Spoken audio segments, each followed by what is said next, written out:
मैं सोफे पर सिर झुकाए बैठा था। समझ नहीं आ रहा था क्या करूं, कहाँ जाऊं। अभी कुछ देर पहले जो हुआ था उसने मेरी पूरी जिंदगी तहस नहस कर दी थी। मुझ पर इतना बड़ा इल्ज़ाम लगाया गया था कि मैं गुस्से से सारी दुनिया को तहस नहस कर देना चाहता था। मेरे सामने मेरे पापा बैठे हुए थे। वो मुझे गौर से देख रहे थे। कहने लगे, युवराज, अब क्या सोचा है तुमने? मैंने बेबसी से उनकी ओर देखा। मर्द होकर भी मैं अंदर से टूट चुका था। मेरी आंखों के कोने गीले होने लगे थे। जो इल्जाम मुझ पर लगाया गया था उसे मैं बर्दाश्त नहीं कर पा रहा था। मैंने थके हुए लहजे में कहा, पापा, मेरे तो सोचने समझने की शक्ति ही खत्म हो गई है। मुझे कुछ भी समझ नहीं आ रहा कि क्या करूं। पापा बोले, इसका एक ही हल है, उस लड़की से शादी कर लो। मैं चौंक कर पापा को देखता रह गया। ये बात वो कैसे कह सकते थे? मैंने कहा, पापा, आप कैसी बातें कर रहे हैं? मैं उस लड़की से शादी कैसे कर सकता हूँ? पापा गंभीर लहजे में बोले, क्यों क्यों नहीं कर सकते? तुम्हारी वजह से उसकी ज़िंदगी बर्बाद हो रही है। लोग उसे ताने देंगे, उसे इज्जत से जीने नहीं देंगे। क्या तुम चाहते हो कि तुम्हारी वजह से उसकी ज़िंदगी नर्क बन जाए? इल्ज़ाम झूठा है, ये तुम जानते हो, फिर भला उसे शादी क्यों नहीं कर सकते? मैंने कहा, पापा, लेकिन वो तो वीरेंद्र से प्यार करती है, मुझसे शादी कैसे कर सकती है?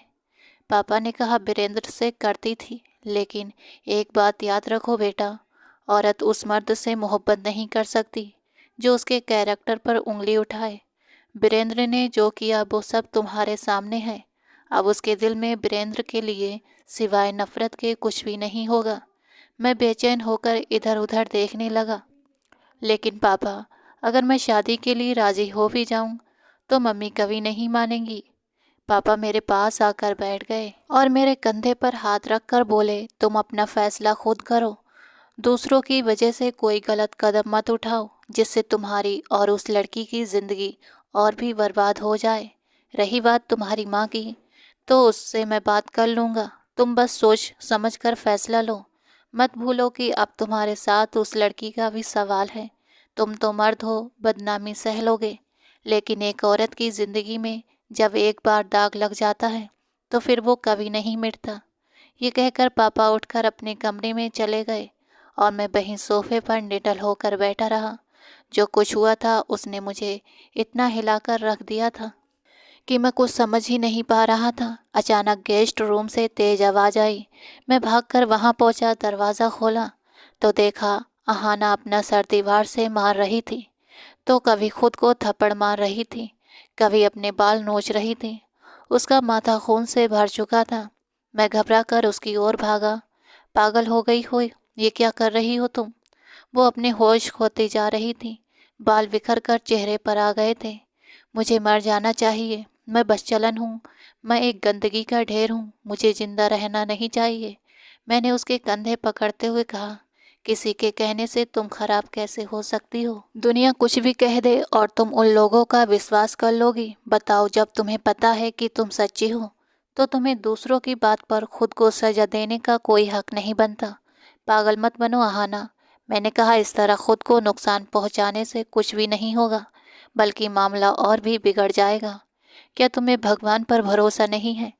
मैंने उसके दोनों हाथ पकड़कर उसे खुद को चोट पहुंचाने से रोका था। वो फूट फूट कर रो रही थी। मैंने उसे समझाते हुए कहा, बोलो अहाना, खुद पर और भगवान पर यकीन है या नहीं? उसने कमजोर सी आवाज में कहा, हाँ। तो फिर भगवान तुम्हारी बेगुनाही साबित करेगा। खुद ब खुद हालात ऐसे पैदा हो जाते हैं कि अगर हम बेगुनाह हैं तो दुनिया वालों के सामने हम बेगुनाह साबित हो ही जाते हैं।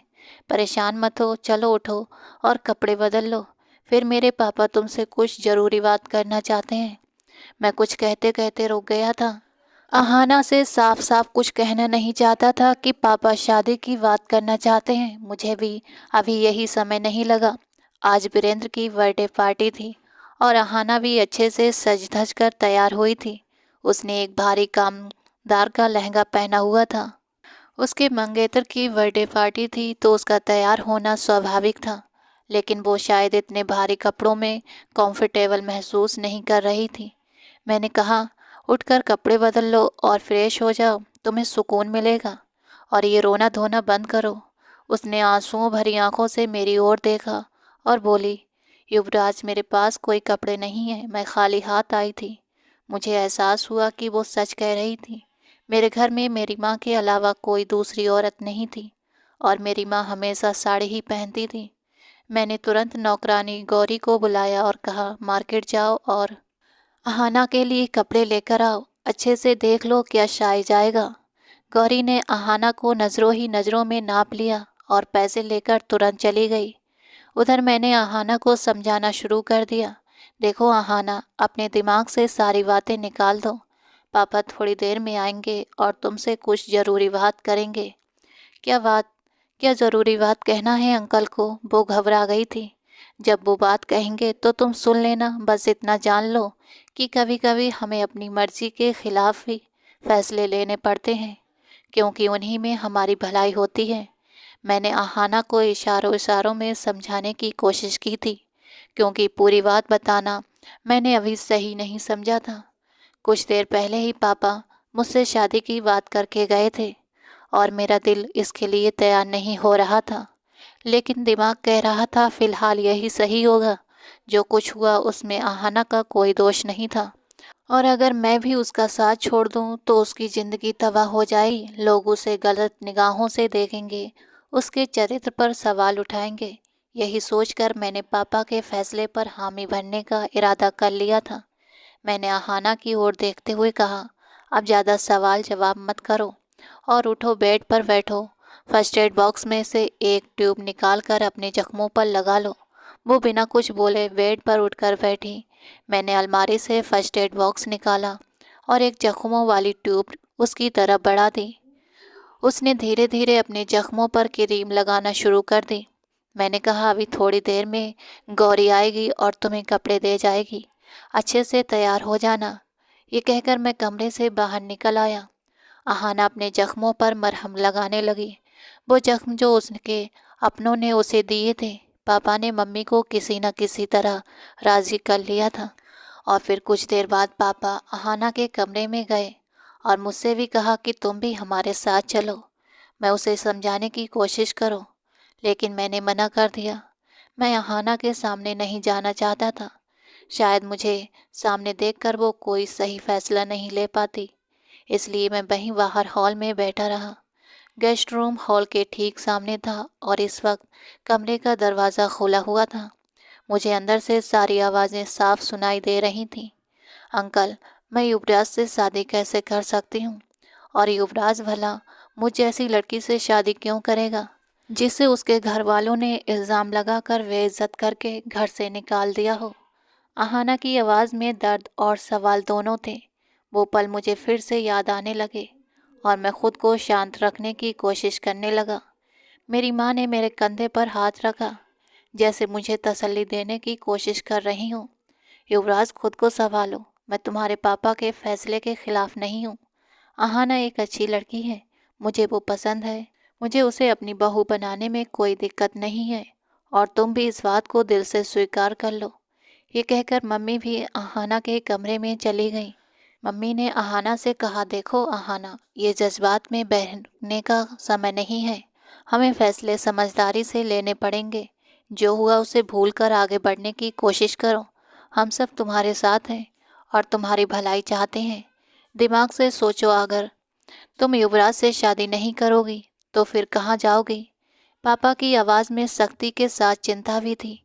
जाहिर सी बात है, हम तुम्हें बगैर किसी रिश्ते के अपने घर में नहीं रख सकते, और तुम्हारा वापस अपने घर जाना भी अब मुमकिन नहीं है, क्योंकि उन लोगों ने हमेशा के लिए तुमसे रिश्ते नाते तोड़ लिए हैं। अकेले कैसे ज़िंदगी गुजारोगी? इसलिए बोल रहे हैं कि तुम्हें एक मजबूत सहारा चाहिए होगा।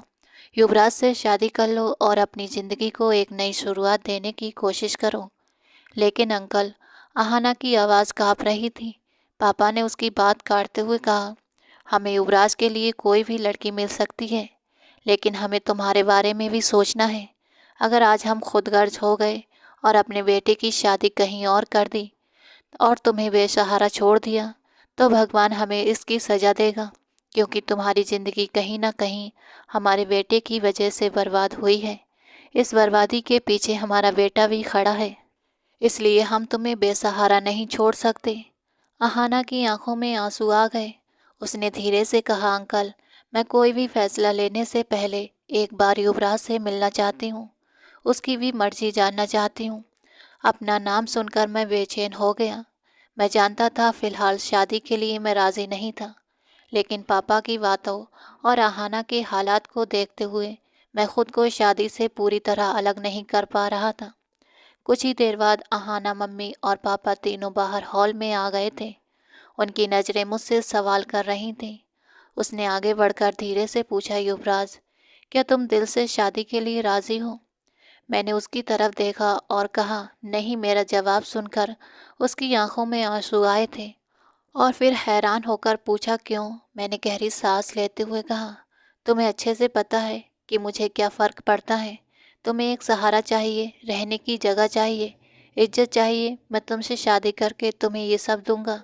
रही बात मेरी मर्ज़ी की, तो तुम जानती हो कि मैं दिल से शादी के लिए राज़ी नहीं हूँ, क्योंकि मैं जानता हूँ कि तुम वीरेंद्र से मोहब्बत करती थी और कुछ ही दिनों में तुम्हारी उससे शादी भी होने वाली थी। तो मैं कैसे एक ऐसी लड़की से मोहब्बत या शादी के लिए राजी हो सकता हूँ जो किसी और के सपने बना रही थी। मेरी बात सुनते ही अहाना की आंखों में आंसू छलक पड़े थे और उसने अपना सिर झुका लिया। मैं भी चुप था, लेकिन फिर मैंने कहा, फिर भी मैं पापा के फैसले से सहमत हूँ। इसमें तुम्हारी कोई गलती नहीं थी और हालात कुछ ऐसे हैं कि मुझे तुमसे शादी करनी चाहिए। कई बार हमें अपने मन को मारकर भी फैसले लेने पड़ते हैं और शायद इन फैसलों में भी हमारे लिए भलाई छुपी होती है। अहाना ने अपना सिर उठाया और अपने आंसू पोंछे और फिर धीरे से पापा की तरफ देखते हुए कहा, अंकल, मैं आपकी बात से सहमत हूँ। मैं युवराज से शादी करने के लिए तैयार हूँ। ये कहकर वो रुकी नहीं थी, अपने कमरे में चली गई। मैं वहीं सोफे पर बैठा रहा। अहाना की मजबूरी और दर्द मेरे दिल पर भारी पड़ रहे थे।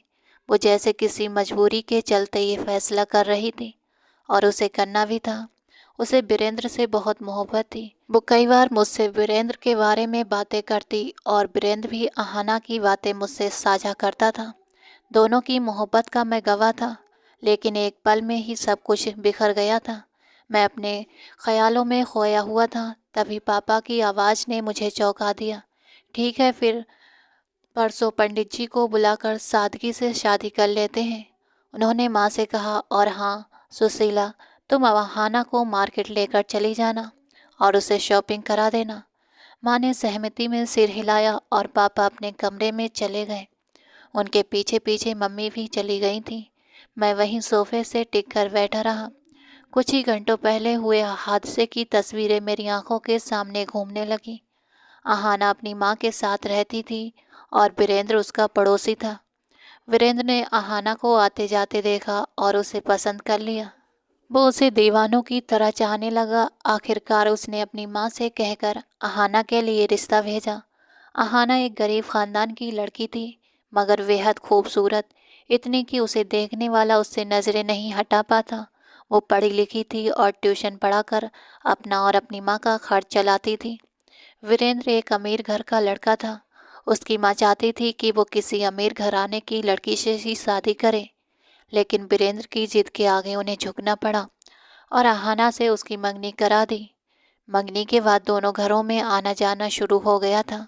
वीरेंद्र और अहाना अक्सर एक दूसरे को मिलते रहते थे, क्योंकि वीरेंद्र मेरा बेहद करीबी दोस्त था। उसकी और अहाना की मोहब्बत से मैं अच्छी तरह वाकिफ था। वीरेंद्र अपनी हर बात मुझसे शेयर करता था। दोनों की मंगनी को मुश्किल से ही 2 महीने हुए थे कि अहाना पर एक पहाड़ टूट पड़ा था। उसकी माँ एक सड़क हादसे में चल बसी। वो बाजार कुछ सामान लेने गई थी, तभी एक तेज रफ्तार ट्रक ने उन्हें टक्कर मार दी और वो वहीं मौके पर दम तोड़ गई। ये सदमा अहाना के लिए बेहद गहरा था। वो अंदर से पूरी तरह टूट गई थी। ऐसी स्थिति में वीरेंद्र ही था जिसने उसे संभाला था। कोई भी नज़दीकी रिश्तेदार उसकी जिम्मेदारी लेने को तैयार नहीं था। अकेली जवान लड़की अकेले घर पर कैसे रह पाती?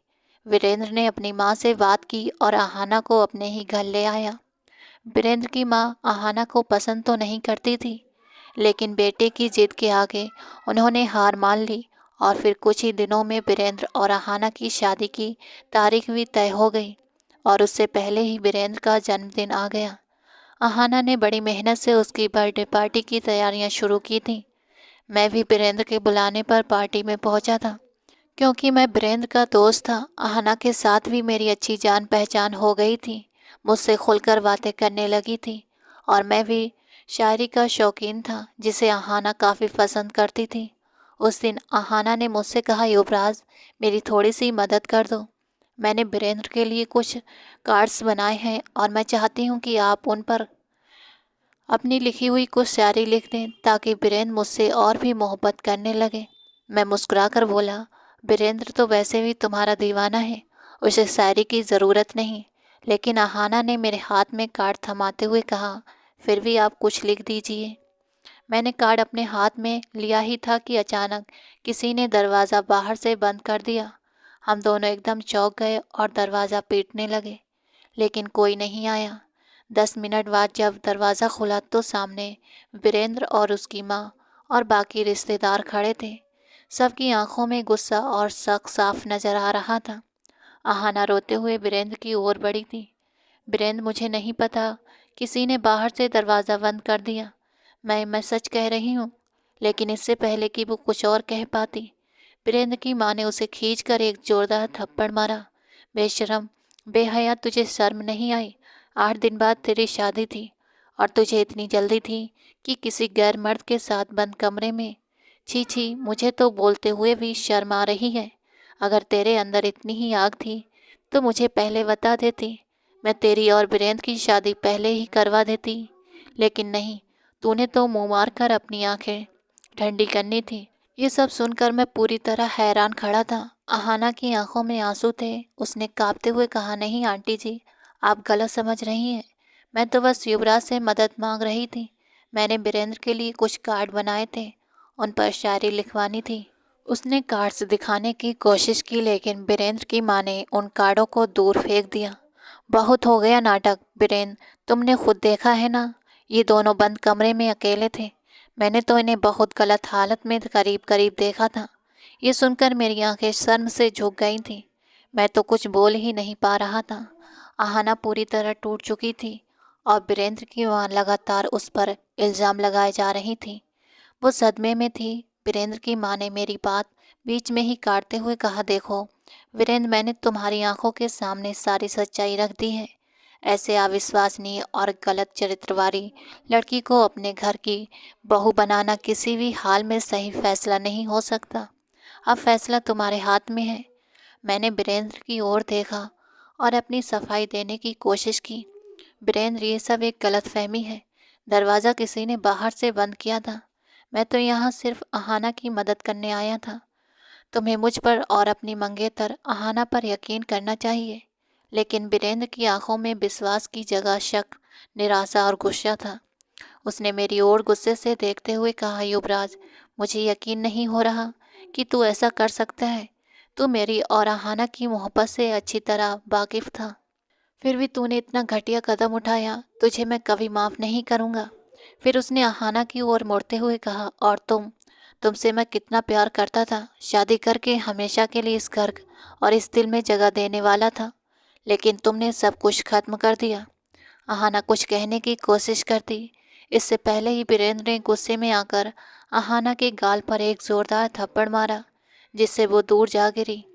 अहाना जल्दी से उठी और वीरेंद्र की ओर बढ़कर रोते हुए बोली, वीरेंद्र, मेरा विश्वास करो, ये सब एक गलतफहमी है। मुझे लगता है कि तुम्हारी माँ नहीं चाहती थी कि हमारी शादी हो, इसलिए उन्होंने जानबूझकर हमें कमरे में बंद किया। प्लीज़ मेरा यकीन करो। लेकिन वीरेंद्र का गुस्सा थमने का नाम नहीं ले रहा था। उसने कहा, अब तुम्हारा मेरी ज़िंदगी में कोई जगह नहीं है। अभी इसी वक्त यहाँ से चली जाओ। अहाना फूट फूट कर रोने लगी। वीरेंद्र, मैं कहाँ जाऊँगी? तुम्हारे सिवा मेरा कोई नहीं है। मैं यहाँ से कहीं नहीं जाऊँगी। मैं भी आगे बढ़कर वीरेंद्र को समझाने लगा, वीरेंद्र, समझने की कोशिश करो, मैं ऐसा कोई गलत कदम नहीं उठा सकता। ये सिर्फ एक गलत फहमी है। लेकिन तभी वीरेंद्र की माँ फिर से मेरे सामने आ गई और मेरी बात को बीच में ही रोकते हुए बोली, युवराज, अब और कुछ मत कहो, फैसला हो चुका है। वीरेंद्र की माँ ने मेरी बात बीच में ही काट दी थी। और अगर तुमने कुछ गलत नहीं किया तो बताओ, तुम अहाना के कमरे में क्या कर रहे थे? पूछो वीरेंद्र, अपने दोस्त से पूछो। वीरेंद्र ने मेरी ओर घूरते हुए कहा, बताओ युवराज, अहाना के कमरे में अकेले क्या कर रहे थे? और अब मुझे अपना दोस्त भी मत कहना। तुम्हारे जैसे लोगों को मैं दोस्त नहीं मानता। मैंने जवाब दिया, तुम पागल हो गए हो वीरेंद्र, ये कैसी बातें कर रहे हो? मैं कोई गलत कदम नहीं उठाऊंगा। अहाना तो मेरी छोटी बहन जैसी है। वो तो हम तुम्हारी सालगिरह के लिए कार्ड बना रहे थे। आंटी, आप झूठ क्यों बोल रही हैं? बताओ वीरेंद्र को, हम लोग कार्ड ही बना रहे थे। वीरेंद्र की माँ गुस्से से बोली, तुम झूठ बोल रहे हो, मैंने तुम्हें गलत हालत में देखा था। अब ना ड्रामा करो और इस लड़की को अपने साथ लेकर जाओ। अब इसे मैं अपने घर की बहू नहीं बना सकती। ये कहते हुए उन्होंने अहाना को इतनी जोर से धक्का दिया कि वो दूर जा गिरी। टेबल का कोना उसके सिर से टकरा गया और खून बहने लगा। लेकिन अहाना को अपनी चोट की परवाह नहीं थी, क्योंकि जो दर्द उसके दिल में महसूस हो रहा था वो उस चोट से कहीं ज़्यादा गहरा था। उसका होने वाला ससुर और उसका होने वाला पति उसे बिना कुछ सुने ही दोषी ठहरा चुके थे। अहाना फिर से उठी और बोली, मैंने कुछ नहीं किया, आप सब लोग झूठ बोल रहे हैं। अब मुझे यकीन हो गया कि दरवाज़ा आपने ही बंद किया था, ताकि आप मेरे और वीरेंद्र के रिश्ते को ख़त्म कर सकें, क्योंकि आप मुझे पसंद नहीं करती थी। ये सब सुनकर वीरेंद्र गुस्से से बेकाबू हो गया। उसने आहाना को बाजू से पकड़ते हुए कहा, तुम्हारी हिम्मत कैसे हुई मेरी माँ पर ऐसा इल्ज़ाम लगाने की? मैं तुम्हें कभी माफ़ नहीं करूँगा। आहाना इस दर्द में और गुस्से के तूफान में एकदम बेबस खड़ी थी। उसकी आंखों से आंसू बह रहे थे, लेकिन उसकी सफाई किसी के दिल को छू नहीं पा रही थी। तभी वीरेंद्र के पिता आगे बढ़े और आहाना को वीरेंद्र की पकड़ से छुड़ाते हुए मुझसे बोले, देखो लड़के, मैं तुम पर भरोसा करता था, इसलिए मैं तुम्हें अपने घर में आने देता था। लेकिन अब मेरा भरोसा टूट चुका है। अब तुम इस लड़की को यहाँ से लेकर चले जाओ। हमारे लिए अब इसका कोई मतलब नहीं है। अहाना ने भारी उम्मीद से वीरेंद्र की ओर देखा था, लेकिन वीरेंद्र ने मुंह फेर लिया। उसकी हालत ऐसी थी जैसे वो किसी भी पल गिर जाएगी। मैं गुस्से में बोला, आप सब लोग पागल हो गए हैं क्या? मैं इतनी देर से समझाने की कोशिश कर रहा हूँ कि मैंने कुछ भी गलत नहीं किया, लेकिन आप लोग बिना सोचे समझे इल्ज़ाम पर इल्ज़ाम लगाए जा रहे हैं। और मैं आहाना को कहीं भी लेकर नहीं जा रहा। मैं तो यहाँ सिर्फ और सिर्फ वीरेंद्र की सालगिरह पार्टी पर आया था। वीरेंद्र की माँ को देखकर मैंने गुस्से से कहा, भगवान से डरिए, किसी मासूम पर इल्ज़ाम लगाकर आप खुश नहीं रह सकती। मेरी इस बात पर वीरेंद्र की माँ भी कुछ पल के लिए खामोश हो गई थी, लेकिन फिर अपने आप को संभालते हुए बोली, मैंने कुछ गलत नहीं किया, मैंने खुद अपनी आंखों से सब देखा है। धमकियाँ देने की बजाय अपना गुनाह कबूल कर लो, यही तुम्हारे लिए बेहतर होगा। मैंने अफसोस से वीरेंद्र की ओर देखा, लेकिन उसकी आंखों में भी वही गुस्सा और निराशा थी। वो कहने लगा, मुझे अफसोस है कि मैंने तुझे अपना दोस्त माना। अब कुछ भी कहने का कोई फ़ायदा नहीं। गुस्से में मैं बाहर की ओर बढ़ने लगा, लेकिन वीरेंद्र ने मेरा रास्ता रोकते हुए कहा, जाते जाते अपनी गंदगी भी अपने साथ लेकर जाओ, क्योंकि अब मैं इसे यहाँ नहीं रहने दूंगा। ये सुनकर अहाना के कदम लड़खड़ा गए थे। वो आंसुओं से भरी आंखों से उस इंसान को देख रही थी जिसने उससे मोहब्बत के वादे किए थे, जिसके साथ वो अपनी पूरी जिंदगी के सपने देख रही थी। अब वही इंसान उससे गंदगी कहकर उसकी पूरी दुनिया ही खत्म कर रहा था। अहाना का दिल टुकड़े टुकड़े हो चुका था। उसकी आंखों से आंसू बहकर उसके गाल पर सूख चुके थे और अब वो खामोश खड़ी थी, अंदर से पूरी तरह टूट चुकी थी। वो चीखना चाहती थी, लेकिन उसकी आवाज़ जैसे गले में ही अटक गई थी। मैं उसकी आंखों में उभरते दर्द को देख रहा था और उसकी हालत पर अफसोस कर रहा था। मैंने वीरेंद्र से कहा, वीरेंद्र, पागल मत बनो, ये तुम्हारी मंगेतर है, इसकी बात सुनो और समझो। कहीं ऐसा ना हो कि बहुत देर हो जाए और तुम्हारे पास पछतावे के सिवा कुछ भी ना बचे। मैंने उसे समझाया और फिर घर से बाहर आ गया, जबकि आहाना सिर झुकाए अपनी इज्जत की अर्थी उठने पर आहें भर रही थी। जाते जाते मैंने सुना था, इस लड़की को इसके कमरे में ले जाकर बंद कर दो, अब ये मुझे कहीं नज़र नहीं आनी चाहिए। वीरेंद्र की माँ गुस्से में चीख रही थी। आहाना की बेबसी देखकर मेरा दिल और भी बेचैन हो गया था। अचानक वीरेंद्र की माँ ने झुककर आहाना को बाल से पकड़कर जोर से उठाया और उसका चेहरा अपनी ओर खींचते हुए कहा, तुम्हें हिम्मत कैसे हुई गैर मर्द के साथ नाजायज़ रिश्ता बनाने की? और फिर उसके मासूम गालों पर थप्पड़ों की बरसात शुरू कर दी। अहाना के होठ से खून बहने लगा था। चेहरे पर चोट के निशान उभर आए थे। उसके सिसकते चेहरे को देखकर मेरा दिल एक पल के लिए थम सा गया था। मैंने मुड़कर देखा कि बीरेंद्र की माँ बेरहमी से अहाना को पीट रही थी और बीरेंद्र चुपचाप खड़ा देख रहा था। तभी उसी पल मेरे कदम खुद ब खुद रुक गए। मैंने अपना हाथ उसकी ओर बढ़ाया और कहा, अहाना चलो, मुझे पता है ये लोग तुम्हें मार डालेंगे। मेरे साथ चलो, मैं तुम्हारे रहने का इंतज़ाम कर दूंगा। अहाना ने सवालिया नज़रों से मुझे देखा, लेकिन उसकी उम्मीद अब भी बीरेंद्र से जुड़ी हुई थी। उसने धीरे से कहा, युवराज, मैं तुम्हारे साथ कैसे जा सकती हूँ? प्लीज़ इन लोगों को यकीन दिलाओ मैंने कुछ गलत नहीं किया। वो कभी मेरी ओर देखती तो कभी बीरेंद्र की ओर, लेकिन बीरेंद्र की नज़रों में साफ अविश्वास झलक रहा था। उसने कहा, मेरी माँ कभी झूठ नहीं बोल सकती।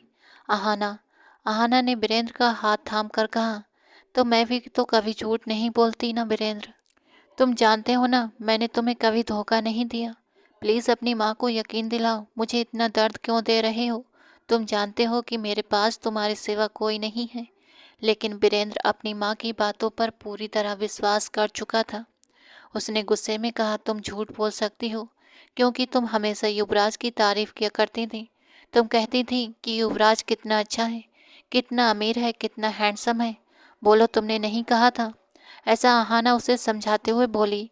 मैं मजाक करती थी बीरेंद्र, सिर्फ तुम्हें चिढ़ाने के लिए, और तुम ही तो मेरे मजाक को कभी सीरियस नहीं लेते थे। फिर आज ये बातें क्यों? लेकिन बीरेंद्र की माँ अब और बर्दाश्त नहीं कर सकी। उन्होंने गुस्से में अहाना को जोर से धक्का दिया और वो गिरते गिरते बची। मैंने तेजी से उसे संभाल लिया। फिर मैं उसे लेकर घर से बाहर आ गया। उसे गाड़ी में बिठाया और दरवाज़ा जोर से बंद किया। वो लगातार रो रही थी। उसकी हालत बिगड़ती जा रही थी। मैंने ड्राइविंग सीट संभाली और गाड़ी तेज़ रफ्तार से दौड़ा दी। उसके रोने की आवाज़ और तेज हो गई थी और मैं अंदर से बिखर रहा था। पहले ही इतना कुछ हो चुका था, ऊपर से ये सब मेरे दिमाग को सुन्न कर रहा था। मैंने गुस्से में कहा, रोना बंद करो। एक तो इतनी मुसीबतें पहले से हैं और तुम रो रो कर मुझे और परेशान कर रही हो। मेरी दहाड़ सुनकर वो एकदम चुप हो गई। मैंने मिरर से देखा, उसके होठों से खून बह रहा था, माथे पर भी चोट लगी थी। मैंने टिश्यू पेपर का बॉक्स उठाकर उसकी ओर बढ़ाते हुए कहा, अपने जख्म साफ करो। वो धीरे धीरे अपने जख्म साफ करने लगी, लेकिन अब वो चाहकर भी रो नहीं पा रही थी। शायद उसे मेरे गुस्से का डर था। जब हम घर पहुंचे तो पापा मुझे अहाना के साथ देखकर हैरान रह गए थे। मैंने नौकरानी से कहा कि अहाना को गेस्ट रूम में लेकर जाओ। पापा को मैंने सारी बातें बता दी और फिर उन्होंने मुझे अहाना से शादी करने का सुझाव दिया था। पापा परसों ही शादी का ऐलान कर चुके थे और अहाना भी जैसे तैसे शादी के लिए राज़ी हो गई थी, लेकिन मैं खुद को शादी के लिए तैयार नहीं कर पा रहा था। और फिर बहुत ही सादगी से मेरी और अहाना की शादी भी हो गई। मेरी माँ और पापा ने अहाना को दिल से स्वीकार कर लिया था। अहाना में कोई कमी नहीं थी, खूबसूरत थी, पढ़ी लिखी थी। मेरे मम्मी पापा को और क्या चाहिए था? वे हमेशा से ही ऐसी ही बहू चाहते थे, जो सीधी सादी और घरेलू हो। आजकल की फैशन के नाम पर अपना शरीर दिखाने वाली और मेकअप से लिपी पुती लड़कियों से मेरी माँ का मन खट्टा था और मेरे माँ बाप ऐसी ही बहू चाहते थे। ऐसा लगा जैसे मेरी माँ की तो मुराद बिन कहे पूरी हो गई थी, लेकिन मेरे अंदर कोई खुशी नहीं थी। मेरे दिल में वो फीलिंग नहीं थी जो एक नई शादी के बाद होती है। मेरे मन में यही बात थी कि अहाना मुझसे नहीं बीरेंद्र से प्यार करती है। उसने मजबूरी में ये शादी की थी, भले ही उसने मुझे अपना लिया था। मुझे यकीन था कि वो अब भी बीरेंद्र को भुला नहीं पाएगी और कोई भी मर्द ऐसी औरत को अपनी पत्नी के रूप में कबूल नहीं कर सकता जिसके दिल में कोई और हो। यही वजह थी कि मैं उसे पूरी तरह से स्वीकार नहीं कर पा रहा था। थोड़े भारी कदमों से मैं अपने कमरे में गया। अहाना दुल्हन बनी बिस्तर पर बैठी थी। मैं उसके पास जाकर बैठ गया। उसने घूंघट नहीं किया था। उसका उदास चेहरा भी किसी को एक पल में घायल कर सकता था। कुछ देर के लिए मेरी धड़कनें तेज हुई थीं, लेकिन मैंने खुद को संभाल लिया कि अहाना मेरी नहीं किसी और की थी और मैं ऐसी चीज़ लेने का आदी नहीं था। जो पहले से किसी और की हो, शायद मेरे आने से कुछ देर पहले। वो रोई थी, उसकी आंखें लाल थीं और काजल उसके चेहरे पर फैल गया था।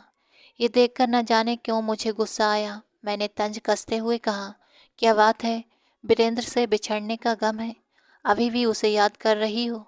मेरी इस बात पर आहाना तड़प कर मेरी ओर देखने लगी और बोली, उसकी मोहब्बत तो उसी दिन मेरे दिल से निकल गई थी जब उसने मेरे चरित्र पर कीचड़ उछाड़ा था। मैंने ठंडी आवाज़ में कहा, अच्छा तो फिर ये आंसू किस लिए? कुछ देर तक वो खामोश निगाहों से मुझे देखती रही, फिर उसने अपनी नज़रें झुका ली। मैंने कहा, देखो आहाना, जिस हालात में हमारी शादी हुई है, मैं भी दिल से इसके लिए राज़ी नहीं था, लेकिन मैं पूरी कोशिश करूँगा इसे निभाने की। लेकिन एक बात याद रखना, अगर तुम्हारे दिल में अब भी वीरेंद्र है तो मुझे बता दो। मैं तुम्हें वीरेंद्र की अमानत समझकर तुम्हारे साथ कोई भी रिश्ता नहीं बनाऊंगा। जब तक तुम्हारा और उसका दिल साफ ना हो, तुम जब चाहो उससे मिल सकती हो और उससे शादी भी कर सकती हो। मेरी इस बात पर आहाना ने आंसुओं से भरी निगाहों से मुझे देखा और कहने लगी, आप क्यों बार बार वीरेंद्र का नाम लेते हैं? मैंने कहा ना, उसके लिए मेरे दिल में अब कोई जगह नहीं है। मैंने उसकी आंखों में झांकते हुए कहा, अगर वीरेंद्र के लिए तुम्हारे दिल में कोई जगह नहीं, तो क्या हम इस रिश्ते की शुरुआत कर सकते हैं? मेरी इस बात पर वो थोड़ा सा घबरा गई और बोली, इतनी जल्दी नहीं, मैं अभी इस रिश्ते की शुरुआत करना नहीं चाहती। उसकी इस बात पर मुझे फिर से गुस्सा आया था। मैंने कहा, क्यों? अब तक तुम्हारे दिल में वीरेंद्र नहीं है तो तुम्हें मेरे करीब आने में क्या दिक्कत है? तुम मेरी पत्नी हो और मैं तुम्हारा पति हूँ। मेरे भी जज्बात हैं। जब मेरे सामने मेरी खूबसूरत पत्नी बैठी हो तो मैं खुद को कैसे रोक सकता हूँ? मैंने उसके बाजू को ज़ोर से पकड़ा था। उसके मुंह से हल्की सी चीख निकली थी। उसने अपनी आंखें बंद कर लीं और खुद को आने वाले हालात के लिए तैयार करने लगी थी। कहने लगी, मैं कसम खाकर कहती हूँ युवराज, अब मेरे दिल में वीरेंद्र के लिए कोई फीलिंग नहीं है, बल्कि मैं अब उससे नफरत करती हूँ। उसने जिस तरह मुझे गंदगी कहा और मुझे बेइज्जत किया, उसके बाद मैं उससे मोहब्बत कैसे कर सकती हूँ? उसकी बातों ने मेरे दिल में थोड़ा सुकून उतार दिया था। मैंने अपने हाथों से धीरे धीरे उसकी ज्वेलरी उतार दी और कहा, अच्छा ठीक है, जाओ फ्रेश हो जाओ। तुमने सारा मेकअप अपने चेहरे पर फैला लिया है, बहुत डरावनी लग रही हो। मैंने माहौल को हल्का फुल्का करने की कोशिश की थी। मेरी बात सुनकर उसके चेहरे पर हल्की सी मुस्कान आई थी और फिर वो उठकर बाथरूम चली गई। थोड़ी देर बाद जब वो फ्रेश होकर बाहर आई तो निखरी निखरी काफ़ी प्यारी लग रही थी।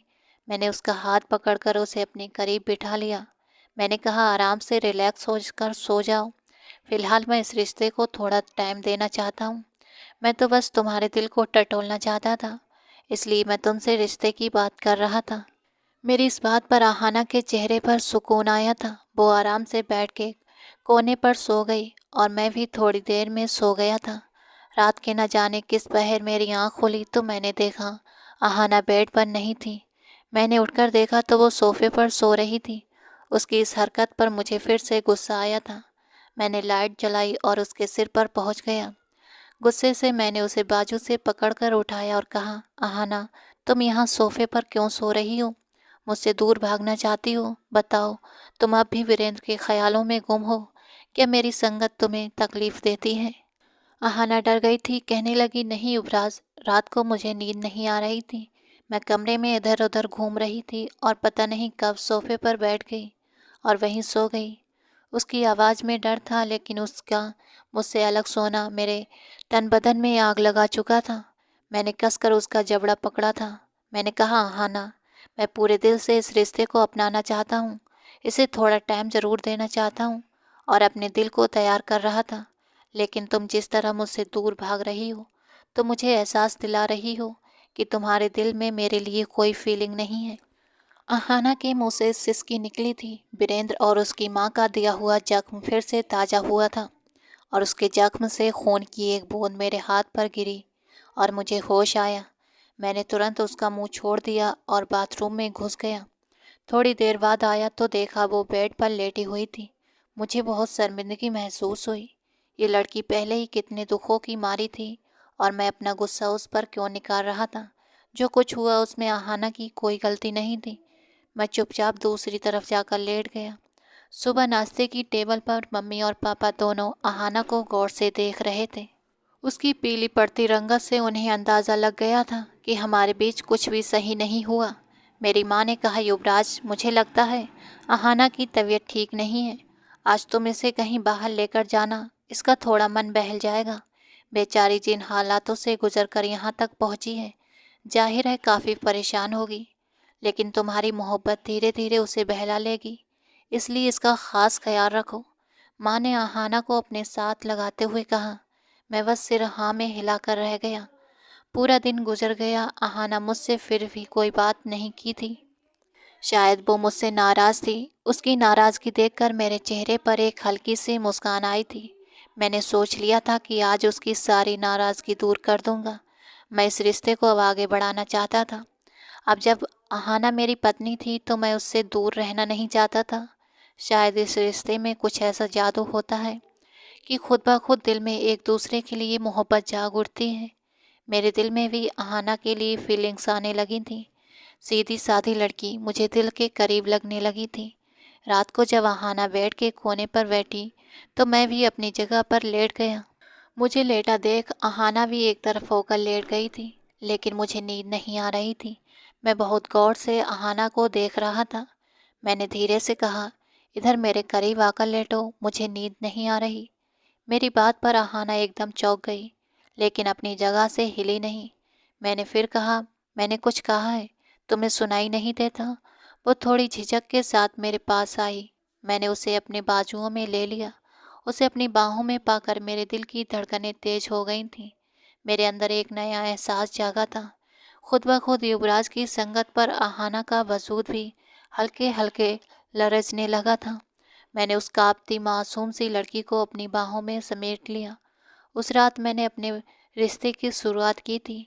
मैंने अहाना को विश्वास दिलाया कि मैं पूरे सच्चे दिल से इस रिश्ते को आगे बढ़ाना चाहता हूँ, और अहाना ने भी खुशी खुशी खुद को मेरी बाहों में ढीला छोड़ दिया। उस रात हमारे मिलन के चांद, गवाह और तारे थे। खुली खिड़की से चांद और तारे हमारे मिलन को देखकर शरारत से मुस्कुराने लगे थे। मैं और अहाना बहुत खुश रहने लगे थे। मैं अक्सर सोचता था कि कैसे अहाना के साथ अपने शादीशुदा रिश्ते को आगे बढ़ाऊंगा, लेकिन अब हमारा रिश्ता नॉर्मल तरीके से चलने लगा था और मेरी मोहब्बत अहाना के लिए दिन ब दिन बढ़ती जा रही थी। अहाना भी अब मुझसे बेहद प्यार करने लगी थी। एक रात जब मम्मी पापा घर पर नहीं थे तो अहाना बहुत दिल लगाकर तैयार हुई थी।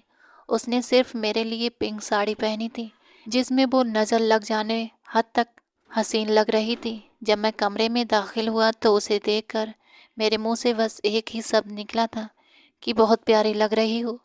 उसने मुस्कुराकर मेरी ओर देखा और घूरते हुए बोली, सच्ची बताओ, मैं प्यारी लग रही हूँ ना? उसकी बातों में मासूमियत थी और वो मेरी तारीफ चाहती थी। मैंने कहा, चांद से भी ज़्यादा हसीन और खूबसूरत। उसके करीब आते हुए मैंने मोहब्बत भरे शब्दों में कहा, तुम तो बिना मेकअप के भी बहुत प्यारी लगती हो। ये सब बनावटी सामान की ज़रूरत नहीं थी। तुम्हारे सिवा मेरी नज़र में दुनिया की कोई दूसरी औरत खूबसूरत नहीं है। जब मैंने उसके माथे को चूमा तो वो खुशी से खिल उठी थी। मेरी संगत में वो धीरे धीरे वीरेंद्र को भूलने लगी थी, अपने अतीत की कड़वी यादों को भुलाने लगी थी। मैंने कहा, चलो, मम्मी पापा घर पर नहीं है, हम भी बाहर एक अच्छा सा डिनर लेकर आते हैं। अहाना खुशी खुशी राजी हो गई थी। हम दोनों अभी बाहर निकले ही रहे थे कि सामने खड़े इंसान को देखकर हम एकदम से रुक गए थे। वो कोई और नहीं बल्कि वीरेंद्र था, जो परेशान चेहरे के साथ दरवाजे पर खड़ा था। अहाना ने बेचैन होते हुए मुझे देखा। उसके चेहरे पर साफ नज़र आ रहा था कि वो परेशान थी। हिम्मत कैसे हुई तुम्हारी यहाँ आने की? निकलो यहाँ से, किसने तुम्हें अंदर आने दिया? मैंने गुस्से से उसकी तरफ कदम बढ़ाते हुए कहा था। युवराज प्लीज़, अहाना ने मुझे रोकने की कोशिश की, लेकिन मैं वीरेंद्र के करीब जा चुका था। वीरेंद्र ने कहा, मैं अहाना से माफ़ी मांगने आया हूँ, मुझे माफ़ कर दो प्लीज़। मेरी माँ के झूठे इल्ज़ाम की वजह से तुम्हारी ज़िंदगी तबाह हो गई। उन्होंने ये सब हमारी मंगनी तोड़ने के लिए किया था, क्योंकि वो अपनी मर्ज़ी से मेरी शादी किसी अमीर ख़ानदान में कराना चाहती थी। लेकिन वो भूल गई थी किसी मासूम और बेगुनाह पर झूठा इल्ज़ाम लगाना कितना भयानक होता है। वीरेंद्र ने अहाना के सामने अपने हाथ जोड़ते हुए कहा, मैंने गुस्से से उसकी ओर देखा और कहा, जब मैं अपनी और आहाना की बेगुनाही साबित कर रहा था तब तुम्हें होश नहीं था कि तुम्हारी माँ झूठ बोल रही थी? तुमने आहाना पर यकीन क्यों नहीं किया और आज अचानक तुम्हारी माँ की मोहब्बत की पट्टी तुम्हारी आंखों से कैसे उतर गई वीरेंद्र? वीरेंद्र ने शर्मिंदगी से सर झुका लिया। मेरी माँ मर चुकी है, उसने लड़खड़ाती आवाज में कहा, और मैं हैरान रह गया। और आहाना भी एकदम खामोश रह गई थी। वीरेंद्र ने कहा, 2 हफ्ते पहले उनका एक एक्सीडेंट हुआ था। ड्राइवर तो उसी वक्त मर गया, लेकिन मेरी माँ 10 दिन तक अस्पताल के बिस्तर पर पड़ी रही। उनका आधा शरीर बुरी तरह कुचल चुका था और डॉक्टर ने उनके सिर पर आधा हिस्सा भी निकाल दिया था। उनके बचने के कोई चांस नहीं थे, लेकिन फिर भी उनकी सांसें उनका साथ नहीं छोड़ रही थीं। वो तकलीफ में थीं, दर्द में थीं, तड़प रही थीं, लेकिन उन्हें मौत नहीं आ रही थी। वो बार बार आहाना का नाम पुकार रही थी। वो बहुत मुश्किल से बोल पाती थी, लेकिन जब भी बोलती थी तो यही कहती थी, काश आहाना मुझे माफ़ कर देती ताकि मेरी परेशानी कुछ कम हो जाए। उनकी जान जैसे उनके गले में अटक गई थी। उन्होंने मुझे सब कुछ बता दिया कि मैंने ही युवराज और आहाना को जानबूझकर कमरे में बंद किया था और उन दोनों पर इल्ज़ाम लगाया था। वो आहाना से बहुत शर्मिंदा थी। आखिरी सांस तक वो तुम्हारा इंतज़ार करती रहीं। वीरेंद्र ने भारी आवाज़ में कहा, जिससे आहाना की आंखों से आंसू बहने लगे। आहाना ने पूछा, उनकी डेथ कब हुई? आज सुबह ही वो इस दुनिया से चली गई। वीरेंद्र उस समय नज़र नहीं मिला पा रहा था। दूसरों की बेटियों पर इल्ज़ाम लगाने का अंजाम हमेशा भयानक ही होता है, लेकिन अफसोस तब इंसान समझ नहीं पाता जब खुद पर बीतती है। खैर, भगवान तुम्हारी माँ की आत्मा को शांति दे। मैंने उसकी हालत को देखते हुए कहा। मेरी आंखों में अब नरमी थी जो उसे थोड़ी हिम्मत दे गई। वो आहाना की तरफ बढ़ा और उसका हाथ थाम लिया। चलो आहाना, मैं तुम्हें लेने आया हूँ। आहाना ने एकदम मेरी तरफ देखा और फिर वीरेंद्र से कहा, लेकिन क्यों? क्योंकि मैं शर्मिंदा हूँ और अब तुम्हारे साथ एक नई जिंदगी की शुरुआत करना चाहता हूँ। तुम जानती हो ना मैं तुमसे कितनी मोहब्बत करता हूँ। हाँ, कुछ समय के लिए मैं माँ की बातों में आ गया था, लेकिन जिस दिन तुम घर से निकली हो मैं सो नहीं पाया। मैं कमज़ोर मर्द हूँ, तभी माँ की मोहब्बत में हद से बढ़ गया था और तुम पर विश्वास नहीं किया। लेकिन मैं आज भी तुमसे बहुत मोहब्बत करता हूँ। तुम्हारे बिना जी नहीं सकता। रातों को मैं रोने लगता हूँ, तुम्हारी याद आती है तो दिल बेचैन हो जाता है। प्लीज़ मेरे साथ चलो, हम सब कुछ भूलकर ज़िंदगी की नई शुरुआत करेंगे। वीरेंद्र जिस तरह आहाना को मनाने की कोशिश कर रहा था, मुझे उसकी बातें सुनकर गुस्सा आ रहा था। आहाना ने कहा, जिसने तुम्हें मेरे यहाँ आने की खबर दी उसने ये नहीं बताया कि मैं और युवराज शादी कर चुके हैं। वीरेंद्र ने हैरानी से पूछा, ये तुम क्या बोल रही हो आहाना? तुम मेरे साथ ऐसा कैसे कर सकती हो? हमारे इतने सालों का साथ तुमने इतनी जल्दी भुला दिया। तुम तो कहती थी कि मेरे बगैर नहीं रह सकती, फिर तुम किसी और से शादी कैसे कर सकती हो? आहाना ने कहा, मैं अब और बहस नहीं कर सकती। ये सब पुरानी बातें हैं। मैं अब सिर्फ युवराज से मोहब्बत करती हूँ, इसलिए बेकार की बातें मत करो और यहाँ से चले जाओ, नहीं तो मैं तुम्हें यहाँ से धक्के देकर निकलवा दूंगी। वीरेंद्र ने तड़प कर कहा, लेकिन आहाना, तुम मेरी हो, तुम मुझसे मोहब्बत करती थी। वो बहुत गुस्से का तेज आदमी है, तुम उसके साथ खुश नहीं रह सकती।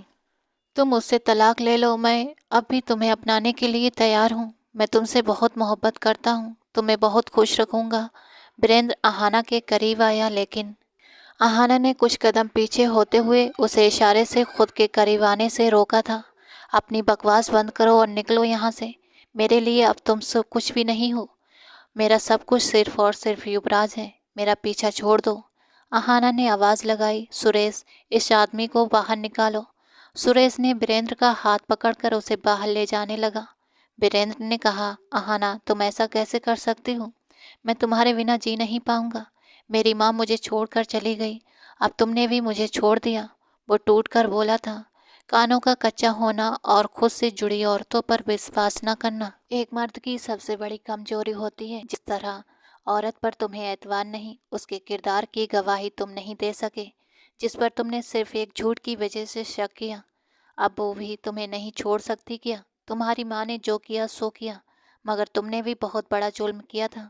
मुझे तुम पर बहुत विश्वास था कि तुम कभी मेरा साथ नहीं छोड़ोगे, लेकिन तुमने मेरा साथ तब छोड़ा जब मुझे तुम्हारी सबसे ज़्यादा ज़रूरत थी।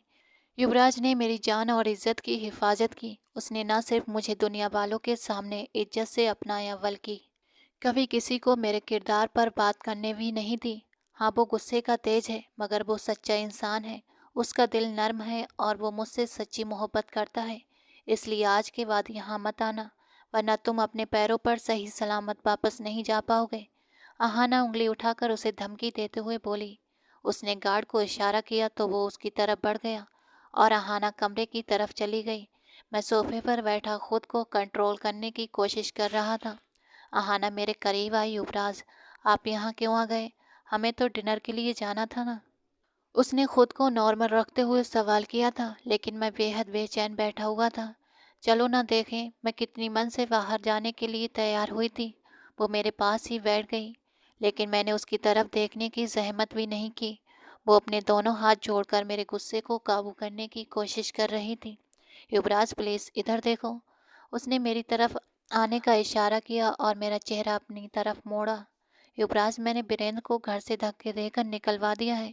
उसे साफ साफ कह दिया कि मैं सिर्फ और सिर्फ आपसे मोहब्बत करती हूँ और आपके अलावा मेरे दिल में कोई और नहीं है। उसका मुंह बन गया था, लेकिन मैंने उसे घर से निकाल ही दिया, क्योंकि मुझे सिर्फ आपकी खुशी प्यारी है। उसने मेरे दोनों हाथ थामते हुए मुझे भरोसे में लेने की कोशिश की, लेकिन जो मैंने थोड़ी देर पहले देखा था उसे याद करके मेरा वजूद गुस्से से भड़कने लगा था। जिस तरह वीरेंद्र आहाना पर अपना हक जता रहा था, ये सब सोचकर मुझे लगा, क्या ये मुमकिन नहीं था कि आहाना के दिल में पुरानी मोहब्बत फिर से जागी हो। मैं एकदम उठने लगा तो आहाना ने मेरा हाथ पकड़ लिया। आपको लगता है कि मैं आपसे बेवफाई करूंगी? आप क्यों कर रहे हैं मेरे साथ ऐसा? क्यों मुझे तकलीफ दे रहे हैं? वो एकदम परेशान होकर बोली। मैंने कहा, देखो, मुझे सोना है, लाइट ऑफ कर दो। मेरी बेरुखी पर वो कुछ कहने की बजाय लाइट बंद करके कपड़े बदलने बाथरूम में चली गई और रात को वो रोने में बिजी थी। जब मैं बेचैन होकर उठा और कमरे की लाइट जलाकर उसकी तरफ आया तो आहाना ने सोने की कोशिश की, लेकिन मेरी आवाज़ सुनकर उसकी आंखें खुल गई थीं। क्यों रो रही हो? मैंने पूछा। क्योंकि आप मुझ पर शक कर रहे हैं, उसने रोंदी हुई आवाज़ में कहा। मेरा दिमाग ख़राब नहीं है जो मैं तुम पर शक करूँगा। मैं सिर्फ परेशान था, इसलिए बात नहीं कर रहा था। खुद सोचो, मेरी बीवी से कोई दूसरा मर्द आकर मोहब्बत का इजहार कर रहा है तो क्या मुझे बुरा नहीं लगेगा? मैं आहाना के साथ बैठते हुए बोला। वो भी उठकर बैठ गई। नहीं, आपको ऐसा नहीं लगना चाहिए, बल्कि आपको गर्व से ये कहना चाहिए कि आहाना तुमसे नहीं, मुझसे मोहब्बत करती है। लेकिन आप तो मैदान छोड़कर भाग आए थे।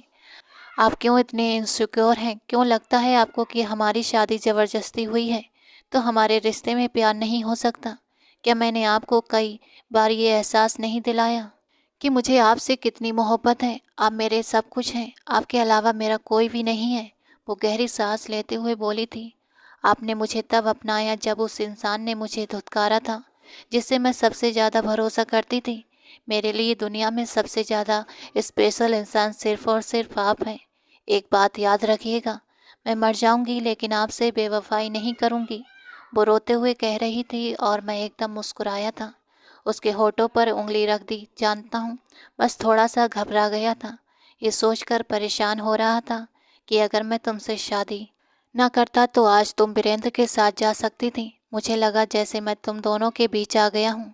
आहाना ने अपने आंसू पोंछे और कहा, आप पागल हैं।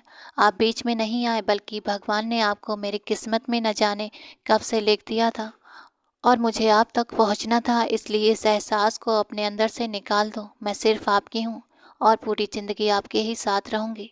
और प्लीज़ मूड ठीक करो, वरना मैं सुबह तक रोती रहूँगी। उसकी धमकी सुनकर मेरे चेहरे पर मुस्कान आई थी। अगर रोती रहोगी तो मैं तुम्हें थप्पड़ लगाऊंगा, मैंने मजाक में कहा था। मेरे दिल को एकदम सुकून मिल गया था और उसे अपने बाजुओं में लेकर खुद के करीब कर लिया था। कहने लगी, फिर मैं और ज़्यादा रोऊंगी, बल्कि सबको बताऊंगी कि मेरा पति मुझ पर जुल्म करता है। उसने शरारती अंदाज में कहा और मैं हंस पड़ा था। नहीं, मैं तुम पर जुल्म नहीं, बल्कि तुमसे प्यार करता हूँ। शायद इसलिए मैं बहुत ज़्यादा जज्बाती हो जाता हूँ। आई एम सॉरी, मैंने अपनी बेवजह की नाराज़गी पर उससे माफ़ी मांगते हुए कहा और उसे बाजुओं से पकड़कर अपने करीब कर लिया। वो मुस्कुराते हुए मुझे देखने लगी। इस बार माफ़ कर रही हूँ, लेकिन अगली बार अगर बेकार में नाराज़ हुए तो मैं भी नाराज़ हो जाऊंगी। उसने दोस्त के साथ कहा। मैंने उसके चेहरे पर आए बाल पीछे करते हुए उसके माथे को चूमा। तुम मुझसे नाराज़ नहीं हो सकती। जो लड़की मेरी खामोशी पर इतना रो सकती है वो मुझसे भला नाराज़ कैसे हो सकती है। हाँ, और आपको तो रोने वाली लड़कियों से नफ़रत है ना। उसने मुझे मेरी पुरानी बात याद दिलाई थी। हाँ, नफ़रत है, लेकिन तुमसे नहीं। तुम तो रोते हुए और भी ज़्यादा खूबसूरत लगती हो। मैंने रोते हुए आहाना के दाएं गाल पर प्यार किया। वो शर्मा कर आंखें बंद कर गई। आप बहुत बुरे हैं, उसने कहा। हाँ, बहुत, मैंने कहा, और फिर मुस्कुरा कर उसकी गर्दन में अपना चेहरा छुपा लिया। सुकून पाने के लिए हमारा डिनर तो रह ही गया था। आहाना ने अफसोस से कहा। कल ले जाऊंगा। मेरे सिर में हाथ फेरो, मुझे सोना है। और धीरे धीरे मेरे बालों में उंगलियां फिराने लगी। वीरेंद्र की माँ के साथ बहुत बुरा हुआ था। काश वो हमारे साथ ऐसा ना करती तो शायद उनके साथ भी ऐसा कुछ ना होता। आहाना ने कहा। तो मैंने कहा, हाँ ये तो है, लेकिन किसी पर इस तरह इल्ज़ाम लगाना बहुत बुरी बात होती है और उसकी सज़ा भगवान इंसान को ज़रूर देता है। अच्छा, अब आओ और सो जाओ। खुद को ज़्यादा सोच सोच कर परेशान मत करो। मैंने आहाना को अपनी आगोश में समेट लिया और वो सुकून से मेरे सीने में सर छुपा कर लेट गई। हम दोनों के दिलों में अब वो सुकून ही सुकून था। एक दूसरे के लिए मोहब्बत थी और इसके सिवाय कुछ भी नहीं था। दोस्तों, आज की हमारी ये कहानी आपको कैसी लगी ज़रूर बताना। पसंद आई हो तो प्लीज़ लाइक करना। रोज़ एक नई कहानी सुनने के लिए हमारे चैनल को सब्सक्राइब करना। मिलते हैं दोस्तों अगली किसी नई कहानी के साथ।